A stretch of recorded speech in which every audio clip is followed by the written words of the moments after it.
কিরে ফজল মামা না একা বই রয়েছে, চল তো দেখি। ফজল মামা কি হয়েছে তোমার? না একা একা বসে আছো, আবার ফোনে হাফিজুল মামার ছবি দেখতেছো? হাফিজুল ভাই চলে গেছে আজকে বহুদিন হয়ে গেছে। প্রথম প্রথম সবাই একটু স্মরণ করত, প্রত্যেকটা মানুষের মুখে মুখে নামটা শুনতাম। তো এভাবে হারিয়ে গেলে 1 মাস, 1 সপ্তাহ, 1 বছরে মানুষ স্মরণ করে। কারণ দুনিয়াটা হচ্ছে স্বার্থপর। যে মানুষদেরকে সব থেকে বেশি ভালোবাসতো, সব থেকে বেশি আপনজন মনে করতো, আজকে সেই মানুষগুলাই তাকে ভুলে গেছে।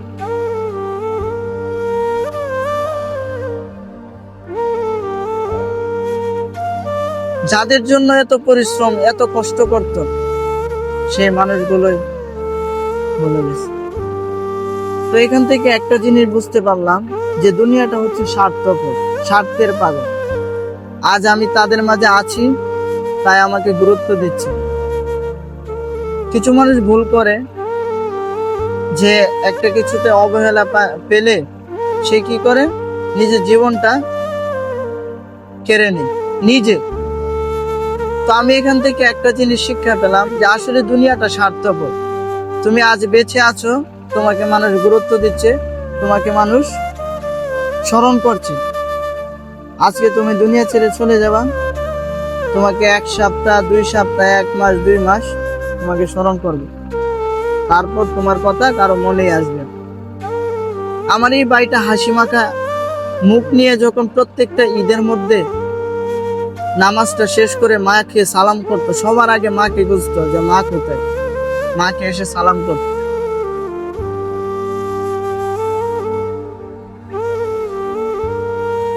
আমার 5টা ভাইয়ের মাঝে এই ভাইটাই ছিল অন্যরকম। তো গতকালকে ঈদ গেল, একটা শূন্যতা অনুভব করলাম। খুব স্মরণ হচ্ছিল ভাইয়ের কথা, ভাইয়ের কথা অনেক মিস করতেছি বলে এখানে একটা নিরিবিলি জায়গায় বসে ভাইয়ের ছবিটা দেখতেছিলাম আর স্মরণ করতেছিলাম যে আসলে দুনিয়াটা কত স্বার্থপর।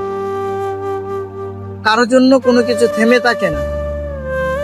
আজকে আমি মারা গেলে দুনিয়া যেভাবে চলছে, মানুষ যেভাবে চলছে সেভাবেই চলবে, আমার জন্য কোনো কিছু থেমে থাকবে না।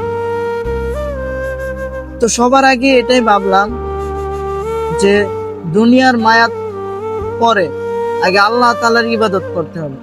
কারণ দুনিয়া ছেড়ে চলে যাওয়ার পর কোনো কিছুই তোমার সঙ্গে যাবে না, কোনো কিছুই তোমার সঙ্গে নিয়ে যাওয়া যাবে না। তাই ভাবলাম দুনিয়াটা হচ্ছে স্বার্থের পাগল, আর এই দুনিয়াটার মধ্যে আমার আল্লাহ তাআলা পাঠাইছে তার ইবাদত করার জন্য। তোমাকে যা দিছে, আমাকে যা দিছে, সবই ক্ষণিকের জন্য। এটা কিন্তু চিরস্থায়ী নয়। চিরস্থায়ী হচ্ছে কাল কিয়ামতের ময়দানে আল্লাহ তাআলা আমাকে যা দিবে তাই হচ্ছে চিরস্থায়ী। তো এইগুলো ভাবতে ভাবতে আসলে ভীষণ কষ্ট লাগছিল। তো সবশেষে এটাই বলবো যে ভাইকে আজকে খুব মিস করতেছি।